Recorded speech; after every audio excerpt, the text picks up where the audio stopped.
C'è Paolo, 51 anni, italiano, una laurea con 110 lode e in tasca la lettera di licenziamento.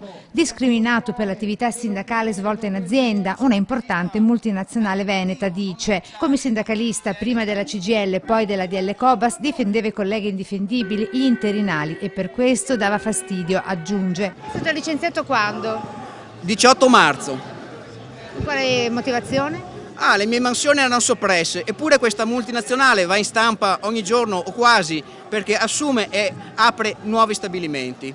È ridicolo. Licenziato per giustificato motivo oggettivo, grazie alla legge Fornero sarà più difficile per tutti, quasi impossibile rientrare, al massimo 4 lire di risarcimento e a casa. Poi c'è Ubald, 45 anni, nigeriano, da 20 a Treviso, fa il magazziniere in una nota ditta di Corriere Espresso, portavoce dei lavoratori extracomunitari, racconta come, per molti di loro, sebbene con regolare contratto, ferie, permesse e malattia spesso non vengono pagate, con lo stipendio che oscilla variabilmente così dai 500 ai 1300 euro a seconda della danza. Si trattano come animali o un pezzo di legno, o uno che